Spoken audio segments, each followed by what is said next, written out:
And welcome to Up Next, our regular Rovers roundtable, this week in the company of first team coach Ian Hardman, halfback Morgan Smith and points machine Craig Hall, who surpassed 2,000 points against Widnes at the weekend. We're going to look ahead to the 1895 Cup semi-final up in Barrow. If you haven't got your tickets, make sure you get online or come down the club shop to get those. It'll be a big trip, a big weekend again in Rovers season. We'll start, guys, by reflecting on another big victory for Rovers here in against Widnes, your hometown, at the weekend. I don't know if you've done the video review yet, but what did you make of what you saw? Yes, obviously a lot of positives from the game at the weekend. Look at the points that we scored, some of the tries we scored, especially at the back end of that first half, were really impressive. But I think probably the work was done in the first 20 minutes. We built a lot of pressure, forcing goal line dropouts and pinning them really in their 30 for large periods, which was good. And we got the rewards from that. Guys, give us a sense, I mean, focusing specifically on that game, what it's like to play in this team at the moment. Morgan, maybe you first, but to roll over a team like Widnes, who, yes, they're having a few problems, but a huge name in rugby league, in the manner that you did, what does that say about this team?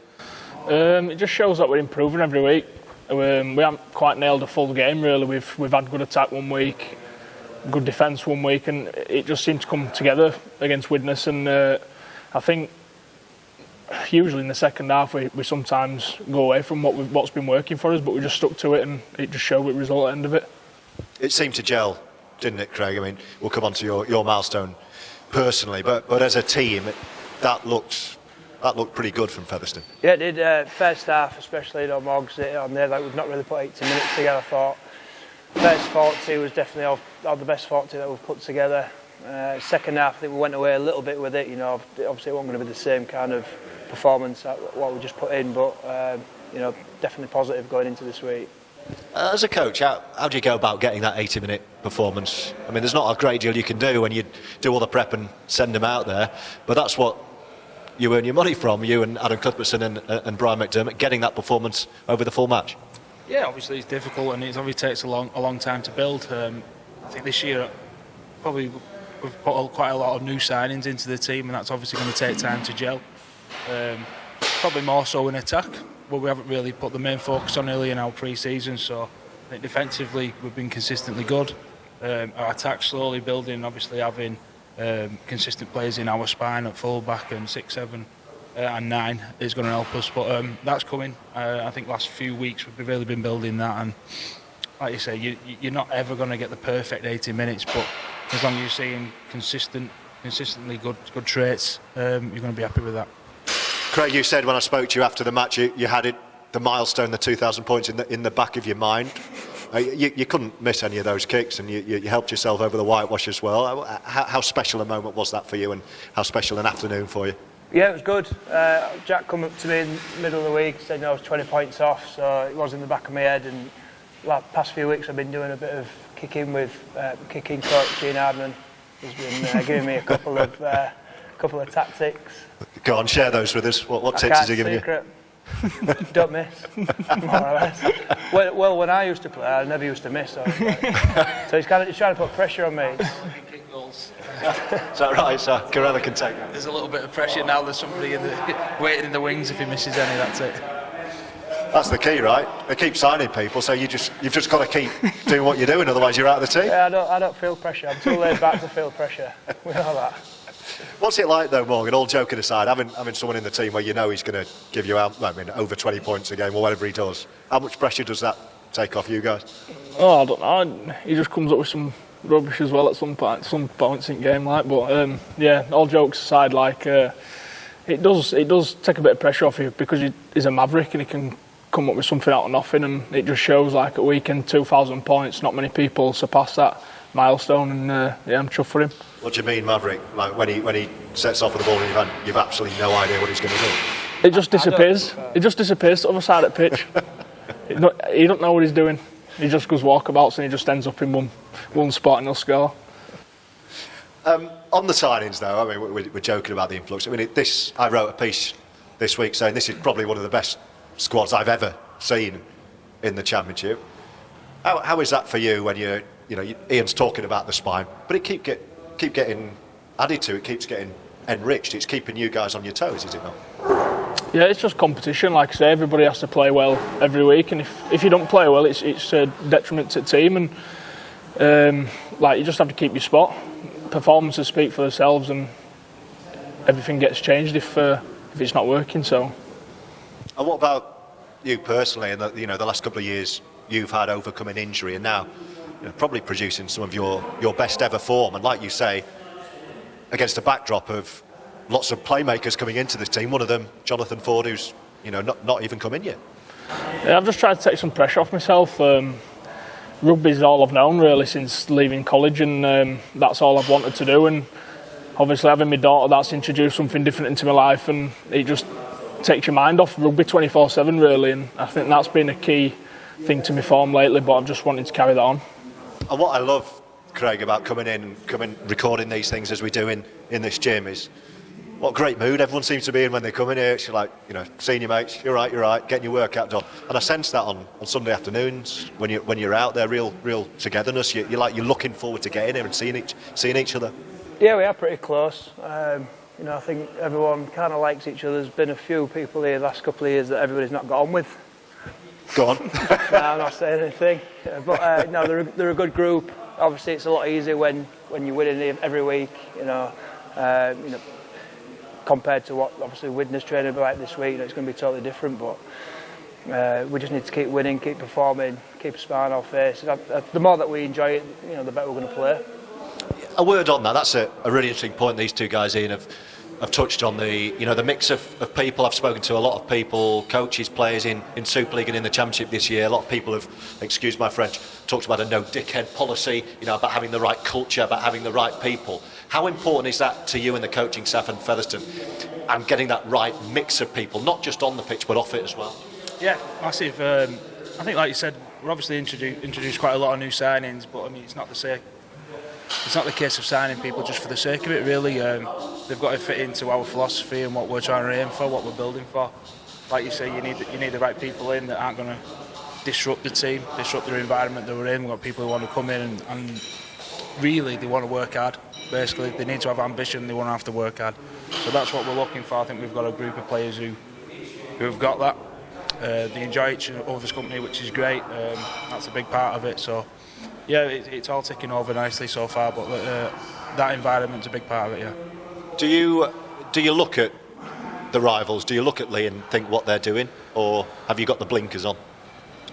You have an eye on everybody's team, everybody's roster, who they're bringing in, where the strengths are, what the weaknesses. You have to be aware of it. But I don't think it's a case of you make a signing because somebody else makes a signing. They've got to come in, they've got to improve our squad. It's got to be an area that we need depth or we need strengthening. So no, that's pretty much our philosophy on recruitment. There's no eye on anybody else when it comes to that. It's all down to us really. A huge weekend in prospect. We'll look ahead in a sec to the semi-finals of the 1895 Cup, a trip up to Barrow, and hopefully another return journey to the final. Just a word when we're talking about the support here at Featherstone and the crowd. It was a big crowd here a few days ago on Sunday. You responded to that with a really, really impressive performance. How huge is that? We've had Brian and Martin here talking, from the business side about how important is it to get bums on seats or, people through the gates to financially back up what we're doing on the pitch. But for you as players, how much does it give you a lift when this place is rammed? Yeah, really good. Not just this place, but the followers. There's always a big following when we go to away games. Obviously, when you walk in the streets, I do a lot more in the community now, like down here, and seeing all the kids that I'm teaching at schools. There's a lot of faces there that are coming down with the families. So the kids are loving it, the adults are loving it. So it's great just for the town itself. And do you sense that, Morgan, as well? I think Jesse Senelafeo last week on this talked about the community and wanting to be, feeling attached to the community and wanting to represent and wanting to succeed for the people who work all day and come and stand on the terraces and cheer you on. Is that something you feel quite strongly? Yeah, being a local lad, I enjoy playing home games. I always watch out and want to know when we're next at home, really. And I know quite a lot of fans that turn up, so I do get a few words in my ears from behind sticks and stuff while I'm waiting for kick off and that. But yeah, just the big crowds are what we need, really. Not just financially, but as players, that's what you want to play in front of. and that's what you get your thrill out of when you get that win at the end. That's what makes it worth it. So yeah. Do you hear the crowd? Do you hear your mates when they're saying stuff? Sometimes, yeah. What kind of things are you hearing? Can't repeat them. Is that nice, or is it? Sometimes. But can't, like I say, can't repeat them. Should we talk about this weekend, Ian? It's another big day in the diary. It's a little pause on the championship season, but it's another real opportunity to step towards a bit of silverware. It's absolutely. You don't get many chances in your career to win things, and this is one of them for us. Like last year, I think the occasion was brilliant. I think everybody enjoyed it. Talk about the fans; they all lined the streets last year to see the bus off on the way there, which was brilliant. I think Morgan was actually on the streets, one of the fans at the day. But so the lads will be hoping to replicate that again. But yeah, we've got a big game away against Barrow. We know that they're definitely going to turn up for this, and it's going to be a big occasion for them and for us. So we're certainly going to have to be on our money this week if we're going to get there. We'll talk about the occasion and the final, how good a carrot that is in just a moment. But without wanting to get ahead of ourselves, Ian mentions Barrow. They were here recently. They're a very dangerous side. They've surprised a few, Craig, this year. Yeah, good squad, hard working for each other. Got a couple of people in the team that can do different things. So the result that we had the other week, it's not going to be the same this week. They're going to be up for this game, going to be for the semi-final down at their place. They're going to obviously try and right a few wrongs. So we need to play a lot like we did first half this week, and then just see how we go from there. And as Ian Morgan points out, rugby league doesn't present many opportunities to go and win silverware. Effectively too. Your cup competition, or the Challenge Cup, then the 1895, and the league. So this is a real chance for you as players. Yeah, like last year as people know, I were at York and I got injured, so I didn't end up playing for the full year. And Fev actually played York at Wembley in the final. And for me personally, it were a bit gutting to miss out on that. Obviously, you want to play in the big games and at the big stadiums and the big occasions. But hopefully we can get the job done on Sunday, and I can finally play at a final. You didn't miss out. You were man of the match, weren't you? Apparently, yeah. In the final. Don't like to talk about it. I don't mention it. He said he forgot. Well, give us a sense of what the occasion was like. It's an opportunity to sense that big game atmosphere, to sense the final, to get the suits on, to represent Featherstone. Just take us into the day as a player. The coach, the occasion, the dressing room, the theatre of it all. I don't know if we'll get suits this year if we get there. We didn't get a suit last year, did we? No, might get one this year. I don't think we will. No suits.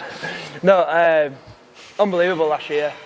Considering the week that we went through, COVID-wise, obviously quite a lot of players just didn't manage to get there through that, which was very disappointing. So we need to go there this year with the healthiest squad that we can to let people play in them big games. Obviously, it's moved from Wembley this year, which was it was unbelievable to get to run out at Wembley. And the Tottenham ground, it's brand new. It's going to be just as good. So there's a big carrot at the end of this week for me personally, for the boys, for the club, and for the fans to come out, have a good day again, and hopefully enjoy what was last year a great day. Are there any Tottenham fans in this Featherstone squad? I wouldn't have thought so. No, not that I know of. Well, they kept quiet if there are. Yeah. One of the Aussies, you think? Just a final word on that then before we wrap up. What's going to be, from you and the coaching staff, what's going to be your message to the players before they head out into one of the biggest games of the season so far? Let's be honest, a semi-final, a chance to get to a final away at Barrow. Yeah, I suppose we've got to play the game, not the occasion. We've shown some really good signs last few weeks, and there'll be some messages that come out of them games that we need to continue with. One of them being obviously field position, the way we're defending. So we'll be looking to obviously to get them things in place, and our attacks taking along nicely. So we're in a good position to go into it. Final thoughts from you two. How much are you looking forward to the weekend, and how much would you encourage fans who perhaps haven't got a ticket yet, Craig, to maybe get one, get up there and support you to try and get that final push down to the final? Yeah, definitely. Like I say, they do follow us in big numbers anyway, so I'm guessing that there'll be quite a few going down for the day. Hopefully it's a nice day for them. long hours for them to get a few beers in, because I know they like a beer. So you know, the more that there for us to hopefully celebrate after the game to get into a final would be fantastic. Final word from you, Morgan. Are you buzzing for this one this week? Yeah, can't wait. Like I say, semi-final, big occasions. They're the ones that you want to play in as a young lad, and ones you dream of. So yeah, hopefully we can get as many fans down as possible, and they can give us a final push to get the win. Well, great to see you all this week. Ian Hardman, Morgan Smith, Craig Hall, thank you for joining me, and thanks for joining us as well. We'll be back with Up Next in the next few weeks. We'll see you then.